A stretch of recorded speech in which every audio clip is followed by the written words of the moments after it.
बिस्मिल्लाहिर्रहमानिर्रहीम अस्सलाम वालेकुम हेलो एवरीवन। उम्मीद करता हूँ आप सब खैरियत से होंगे।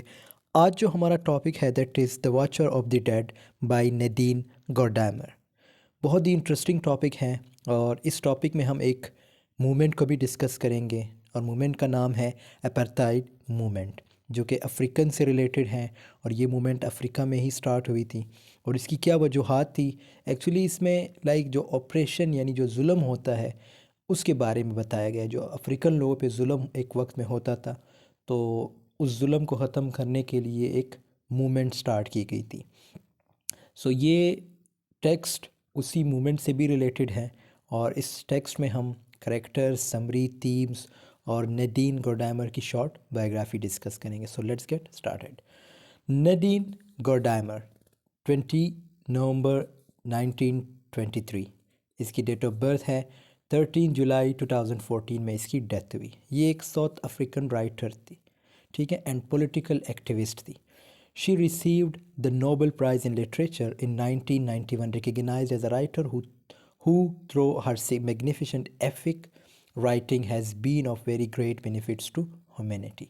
ठीक है, तो इसको नोबेल प्राइज़ भी मिला था और 1991 में, ठीक है, और इसको एक ऐसी रिकग्नाइजेशन मिली, यानी इसकी एक ऐसी पहचान बन गई थी कि इसके जो वर्क्स थे उसको लाइक बहुत ज़्यादा अप्रिशिएट किया जाता था और एक ग्रेट बेनिफिट थे किसके लिए, ह्यूमैनिटी के लिए। Gordimer's writing dealt with moral and racial issues. तो ऑब्वियसली ये अफ्रीका से थी। अब अफ्रीका में क्या था, वहाँ पे भी जैसे यहाँ पे एशियन पे जुल्म होता था, अंग्रेज़ वगैरह जुल्म करते थे, इसी तरह अफ्रीका में भी जुल्म होता था। मतलब जो अफ्रीकन थे उन पे जुल्म, उनके जो हकूक़ थे या उनके जो मिनरल्स थे उनको लूटना, ये सब जो है वहाँ पे कॉमन था। सो इसके जो थीम्स हमें देखने को मिलते हैं इसमें ज़्यादातर मोरल से रिलेटेड होते हैं, इसके वर्क्स में रेशियल इशू से रिलेटेड होते हैं, particularly apartheid in South Africa. Apartheid movement ये आगे हम डिस्कस करेंगे। Nadine Gordimer author of 15 novels as well as numerous short stories. तो इसने 15 नावल्स लिखे हैं और शॉर्ट स्टोरीज़ लिखी हैं। Non fiction and other works was seen as one of the most powerful voices in the apartheid era. Her writings about moral and racial issues in South Africa have been published in 40 languages। यानी इसके जो works है वो 40 languages में जो है publish किए जा चुके हैं। And earned her numerous honours and awards, और डिफरेंट अवार्ड्स, डिफरेंट जो ऑनर्स वगैरह है इसे मिले हैं, including the Booker Prize 1974 and the Nobel Prize for literature 1990। In addition to writing, she lectured and taught around the world।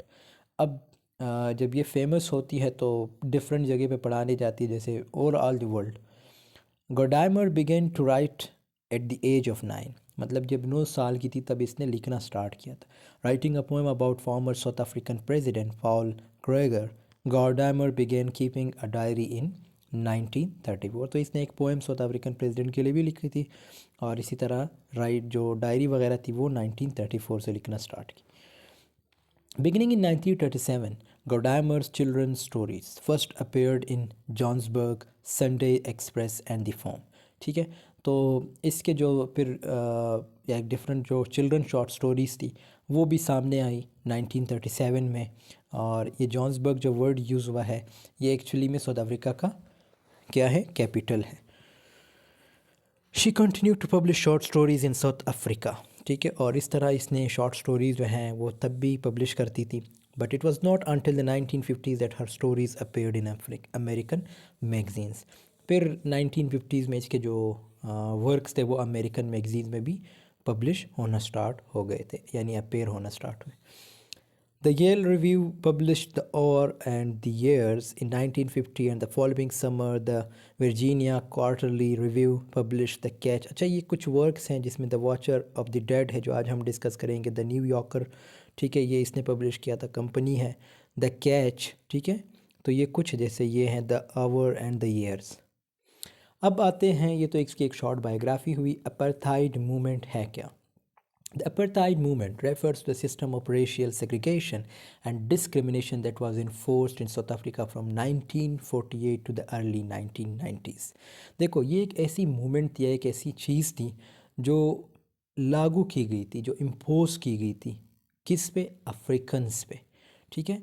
मतलब अब आगे कुछ एक्सप्लेनेशन है। It was a government policy that institutionalised racial discrimination against non white south African, यानी ये कि एक ऐसी मूवमेंट थी जो जिनका रंग सफ़ेद था उनके लिए एक अलग इंस्टीट्यूशंस होते थे, ठीक है। मतलब एक किस्म की डिस्क्रिमिनेशन थी। प्राइमरली ब्लैक अफ्रीकन्स, यानी जो वाइट साउथ अफ्रीकन्स थे वो प्राइमरली ब्लैक अमेरिकन से डिफरेंट होंगे और उनके लिए अलग सी जगह होंगी। इवन एरियाज़ उनके अलग रखे जाएंगे by the white minority government. अब गवर्नमेंट किसकी थी? ये अंग्रेज़ों की थी। The word apartheid itself means separateness. अगर हम अपार्थाइड वर्ड को देखें तो इसका मतलब क्या है? सेपरेटनेस। सेपरेट मीन्स अलग या अलहदगी, ठीक है। In Afrikaans and it aim to maintain the dominance of whites over other racial groups through laws that segregated and oppressed non-white citizens in almost every aspect of life, including education, healthcare, employment and housing. तो कहते हैं कि ये जो movement थी या ये जो लॉ था, ये ऐसा लॉ था जिसमें ये जो अफ्रीकन्स थे इनको एजुकेशन से भी दूर रखा जाता था, हेल्थ केयर से, एम्प्लॉयमेंट थी, हाउसिंग वगैरह, ये सारी जो लाइफ की जो बेसिक चीज़ें थी इनसे इनको दूर रखा जाता था। किसको ज़्यादा फोकस दिया जाता था? ये गोरे जो वाइट होते हैं उनको। अब इसके कुछ इंपॉर्टेंट एग्जांपल्स हैं। ये एग्जांपल आप लोगों ने देखो, ये चीज़ मैं क्यों यहाँ पे मैंने 3-4 स्लाइड सिर्फ अपार्थाइड मूवमेंट पे बनाए। देखो इसकी वजह ये है, आप जब भी पेपर में लिखेंगे, पेपर में समरी सब लिखेंगे, थीम्स भी सब लिख लेंगे, लेकिन आपके पेपर में एक यूनिकनेस होना चाहिए। यूनिकनेस से क्या मुराद है? आप इस मूवमेंट को शो करो ताकि टीचर को पता लगे कि यार आपने कुछ एक्स्ट्रा पढ़ा है। जब आप कुछ एक्स्ट्रा लिखेंगे तो अच्छे नंबर आ जाएंगे, और अच्छे नंबर आ जाएंगे तो सब खुश होंगे, तो सब खुश होंगे तो और क्या चाहिए आपको, ठीक है। पास लॉज, पहला एग्जांपल है पास laws. These laws required non-white South Africans to carry identification documents known as passes at all times and restricted their movement to certain areas designated for their racial group. Failure to produce a pass could result in arrest and imprisonment. कितना best example है। कहते हैं इनके लिए एक पास बनाया गया था। किन के लिए? अफ्रीकन के लिए, कि भाई जब तुम इस एरिया जाओगे तुम्हारे पास एक पास होना चाहिए। क्यों? क्योंकि तुम काले हो, तुम ब्लैक अफ्रीकन हो, इसीलिए तुम्हारे पास ये पास होना चाहिए। सो सबसे पहला एग्जांपल है पास लॉस, ठीक है। Group areas act, this law designed designated specific areas for different racial groups to live effectively, segregating communities based on race. Non-white South Africans were forcibly removed from areas designated for white occupation and relocated to townships or homelands. मतलब ये कुछ ऐसे acts भी लाए गए जहाँ पे already African रह रहे थे। क्या एक्ट लाया गया कि भाई तुम लोगों ने यहाँ से निकलना है, और यहाँ पे कौन रहेंगे? अंग्रेज़ रहेंगे। वो अपने घर बनाएंगे, अपने टाउनशिप्स बनाएंगे, और हालांकि जो अफ्रीकन्स थे वो ऑलरेडी वहाँ पे रह रहे थे। बंटो एजुकेशन एक्ट, ये एक और एग्जांपल आप दे सकते हैं, ठीक है। कितने हुए? अभी तीसरा एग्जांपल है। This act established a separate and inferior education system for black South African children, ठीक है। The curriculum was designed to perpetuate racial stereotypes and limit opportunities for black advancement. मतलब एजुकेशन में भी इनको पीछे रखा गया कि भाई तुमने यहाँ तक तालीम हासिल करनी है, तुम्हारे पास ये बुक होनी चाहिए और तुम्हें इतनी ही अपॉर्चुनिटीज़ मिलेगी, ठीक है। तो ये एक और एग्जांपल आप दे सकते हैं। अच्छा ये बेस्ट एग्जांपल है। अच्छा मैं आपको एक बात बताऊं, अगर आप लोगों ने एग्जांपल देने, एक ये लास्ट एग्जांपल देना है और एक ये पास लॉस, चारों इंपॉर्टेंट है, आपको जो बेहतर लगे दे दे, लेकिन मुझे ये दो एग्जांपल ज़्यादा अच्छे लगे। Nelson Mandela and the ANC। Nelson Mandela and the African national Congress, ANC means African national Congress, played a pivotal role, pivotal means important, in the struggle against apartheid, ठीक है। ये इन्होंने बहुत बड़ा रोल प्ले किया है, यानी एक ANC ने और एक हमारे जो लीडर थे, बहुत ही हम कह सकते हैं एक ऐसा लीडर था और जिन्होंने अफ्रीकन के लिए, मतलब अफ्रीका को अगर ये बंदा नहीं मिलता तो शायद अफ्रीकन आज भी उसी तरह होते। नेल्सन मंडेला का बहुत बड़ा रोल है। आप इसकी एक बुक है वो भी पढ़ लीजिएगा। मंडेला वाज, तो ये एक स्ट्रगल इन्होंने स्टार्ट की थी, ठीक है। ये एक पार्टी कांग्रेस थी ANC और दूसरी जो है Nelson Mandela. Mandela was imprisoned for 27 years for his anti apartheid activities before ultimately becoming South Africa's first black president in 1994। कहते 27 साल तक इसे जेल में रखा गया। क्यों? क्योंकि वो इस मूवमेंट के अगेंस्ट थे। ठीक है। Becoming south Africa first black president, और 1994 में ये अफ्रीका के सबसे पहले ब्लैक प्रेसिडेंट बन गए थे फॉलोइंग द एंड ऑफ अपर्टाइड। तो इससे क्या हुआ, वो जो अपर्टाइड था यानी जो सेपरेटनेस थी, सेग्रीगेशन थी, वो सारी चीज़ें ख़त्म हो गई। सो दोस्तों, यहाँ तक आई होप आपको समझ आ गई होगी। अब आते हैं इस टेक्स्ट के करेक्टर्स की तरफ। तो सबसे पहला जो करेक्टर है हमारे पास वो क्या है? Clara Harris. प्रोटोगनिस्ट है स्टोरी की। She lives in Johannesburg, capital of South Africa. ठीक है। वाइट वुमेन है, मतलब इसका जो कलर है वो वाइट है। She has sympathy for the black South African. लेकिन ये एक ऐसी वाइट है जो कहती है कि यार साउथ अफ्रीकन के साथ मुझे सिंपैथी रखनी चाहिए। जॉर्ज हैरिस, ये हस्बैंड है क्लेरा हैरिस के। वाइट लॉयर है, यानी ये भी लॉयर है। ठीक है। ये तो लॉयर नहीं है, खैर ये लॉयर है, यानी इसके हस्बैंड लॉयर हैं। और always has black clients and carries them to the court. और इसके जब भी क्लाइंट्स होते हैं ना, वो हमेशा अफ्रीकन होते हैं, यानी black African. He follows the system, लेकिन ये रूल का बड़ा पाबंद होता है। मतलब जो रूल्स एंड रेगुलेशन होते हैं ना कानून के, वो फॉलो करता है, उसके अगेंस्ट नहीं जाता। Mister and missus Harris, parents of the Clara. ठीक है, इजी है। Jonis Paul, he was a young black man but was accuse of murder. ये एक यंग ब्लैक मैन था, लेकिन इस पर इल्ज़ाम लगाया था कि इसने कत्ल किया है। Clara wants to save him because she has sympathy for the black South African. Clara जो है, मैंने स्टार्ट में बताया कि वो एक सिंपैथी रखती है ब्लैक के लिए, वो इसे बचाना चाहती है। लेकिन आखिर में होता क्या है ये हम समरी में देखेंगे, अगर अभी बता दिया तो कोई फ़ायदा ही नहीं। मिस प्लेनर, ठीक है। इसका क्या है, ये एक जजमेंटल वुमेन है, नाइबर ऑफ क्लेरा हैरिस। इतना इंपॉर्टेंट करेक्टर नहीं है, फिर भी लिख लीजिएगा। अच्छा, समरी की तरफ आते हैं।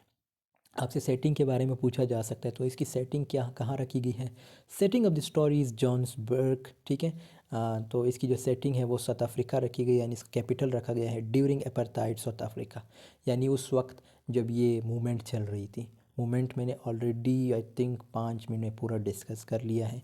सो वो आप लोग उसको अच्छे से समझे, और वो आप लोगों ने ज़रूर मेंशन करना है, अदरवाइज़ आप और आपके दोस्त के राइटिंग में कोई फ़र्क नहीं रहेगा। रेशियल टेंशंस एंड इनजस्टिसेस, ठीक है, ये तो पहला पॉइंट हुआ। Racial tensions and injustice with the black South Africans, these all are seen by Clara Harris. She feels so sad for this kind of situation, she has sympathy for the black South African.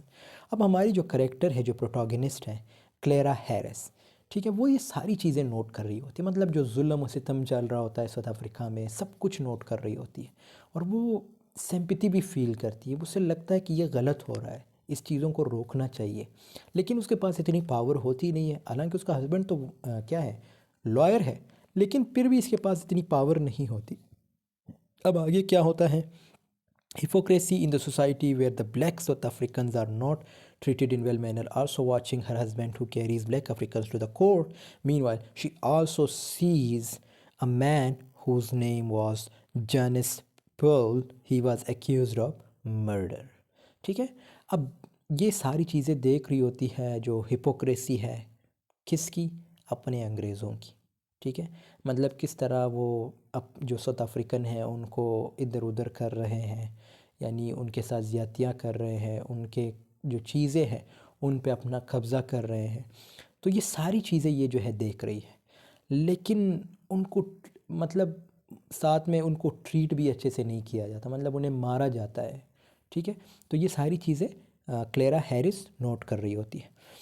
Carries black Africans to the court, लेकिन इसका जो अब यहाँ भी इसके husband का भी जिक्र आता है। कहती है कि जो मेरे हस्बैंड हैं वो भी ब्लैक जो क्लाइंट्स होते हैं उनको हमेशा कोर्ट की तरफ कैरी करते हैं।